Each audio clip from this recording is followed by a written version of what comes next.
ಸರ್ಕಾರಿ ಉದ್ಯೋಗ ಹುಡುಕ್ತಾ ಇರುವವರಿಗೆ ರೈಲ್ವೆ ಇಲಾಖೆ ಗುಡ್ ನ್ಯೂಸ್ ಕೊಟ್ಟಿದೆ. ರೈಲ್ವೆ ರಿಕ್ವೈರ್ಮೆಂಟ್ ಬೋರ್ಡ್ ಮತ್ತೆ ಟೆಕ್ನಿಷಿಯನ್ಸ್ ಹುದ್ದೆಗಳಿಗೆ ಅರ್ಜಿಗಳನ್ನು ಆಹ್ವಾನ ಮಾಡಿದೆ. ಅರ್ಜಿಗಳನ್ನು ಈ ಹಿಂದೆ ಅಂದರೆ ಮಾರ್ಚ್ 9ರಿಂದ ಏಪ್ರಿಲ್ 2024 ಒಳಗೆ ಪೂರ್ಣಗೊಂಡಿದ್ದವು. ಆದರೆ ಈಗ ಅದೇ ಹುದ್ದೆಗಳನ್ನು ಸಾವಿರಗಟ್ಟಲೆ ಹೆಚ್ಚಳ ಮಾಡಿಬಿಟ್ಟು ಆಹ್ವಾನ ಮಾಡಿದ್ದಾರೆ. ಇಂತಹ ಸುವರ್ಣಾವಕಾಶವನ್ನು ಎಲ್ಲರೂ ಕೂಡ ಪಡೆದುಕೊಳ್ಳಿ. RRB ಈ ಹಿಂದೆ ಒಟ್ಟು 18 ವಿಭಾಗಗಳಲ್ಲಿ 9,114 ಹುದ್ದೆಗಳನ್ನು ಭರ್ತಿ ಮಾಡಲು ನಿರ್ಧಾರ ಮಾಡಿತ್ತು. ಅದಕ್ಕಾಗಿ ಅಭ್ಯರ್ಥಿಗಳಿಂದ ಅರ್ಜಿಗಳನ್ನು ಕೂಡ ಪಡೆಯುವ ಪ್ರಕ್ರಿಯೆ ಪೂರ್ಣಗೊಳಿಸಿತ್ತು. ಆದರೆ ಇದೀಗ ಅದೇ ಹುದ್ದೆಗಳನ್ನು 9,114ರಿಂದ 14,298ಕ್ಕೆ ಹೆಚ್ಚಳ ಮಾಡಿ ಮತ್ತೆ ಹೊಸ ಅಭ್ಯರ್ಥಿಗಳಿಂದ ಅರ್ಜಿಗಳನ್ನು ಆಹ್ವಾನ ಮಾಡಿದೆ. 5,184 ಕೆಲಸಗಳನ್ನು ಹೆಚ್ಚಿಸಿದ್ದು ಈ ಸಲ 40 ವಿಭಾಗಗಳಲ್ಲಿ ಖಾಲಿ ಇರುವ ಹುದ್ದೆಗಳನ್ನು ತುಂಬಲು ನಿರ್ಧಾರ ಮಾಡಿದೆ.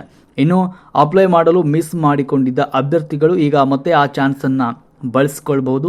ಹುದ್ದೆಗೆ ಸಂಬಂಧಪಟ್ಟ ಸಂಪೂರ್ಣ ಮಾಹಿತಿಯನ್ನು ನಾವು ಇವತ್ತಿನ ವಿಡಿಯೋದಲ್ಲಿ ಕೊಡ್ತಾ ಹೋಗ್ತೇವೆ. ಬೆಂಗಳೂರಲ್ಲಿ ಈ ಹುದ್ದೆಗಳು ಖಾಲಿ ಇದ್ದು 337 ಉದ್ಯೋಗಗಳು ಖಾಲಿ ಇವೆ. ಇದರಲ್ಲಿ ಗ್ರೇಡ್ 1 44 ಹುದ್ದೆಗಳು ಖಾಲಿ ಇದೆ, ಗ್ರೇಡ್ 3 98 ಹಾಗೂ ವರ್ಕ್ ಶಾಪ್ 195 ಹುದ್ದೆಗಳು ಖಾಲಿ ಇವೆ.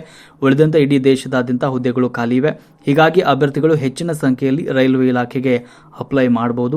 ಇನ್ನು ತಿಂಗಳ ಸ್ಯಾಲರಿನ ನೋಡೋದಾದರೆ ಟೆಕ್ನಿಷಿಯನ್ ಗ್ರೇಡ್ 1 ಸಿಗ್ನಲ್ 29,200 ರೂಪಾಯಿ ಇದೆ.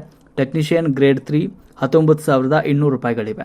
ಇನ್ನು ಯಾವ ಹುದ್ದೆ ಎಷ್ಟು ಉದ್ಯೋಗಗಳು ಖಾಲಿ ಇದೆ ಅನ್ನೋದ್ರ ಬಗ್ಗೆ ನೋಡೋದಾದರೆ ಟೆಕ್ನಿಷಿಯನ್ಸ್ ಗ್ರೇಡ್ 1 ಸಿಗ್ನಲ್ ಇದು 1,092 ಹುದ್ದೆಗಳು ಖಾಲಿವೆ. ಟೆಕ್ನಿಷಿಯನ್ ಗ್ರೇಡ್ 3 ಸಿಗ್ನಲ್ ಇದು 8,052 ಹುದ್ದೆಗಳು ಖಾಲಿ ಇವೆ. ಇನ್ನು ಟೆಕ್ನಿಷಿಯನ್ಸ್ ಗ್ರೇಡ್ 3 ಅಂದರೆ ವರ್ಕ್ಶಾಪ್ PUS ಇದು 5,154 ಹುದ್ದೆಗಳು ಖಾಲಿ ಇವೆ. ಒಟ್ಟು 14,298 ಹುದ್ದೆಗಳು ಖಾಲಿ ಇವೆ.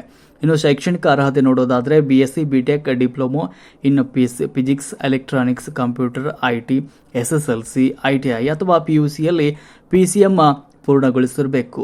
ವಯೋಮಿತಿಯನ್ನು ನೋಡೋದಾದರೆ ಟೆಕ್ನಿಷಿಯನ್ಸ್ ಗ್ರೇಡ್ 1 ಸಿಗ್ನಲ್ ಇದಕ್ಕೆ 18ರಿಂದ 36 ವರ್ಷ ವಯಸ್ಸಿನ ಒಳಗಿರಬೇಕು.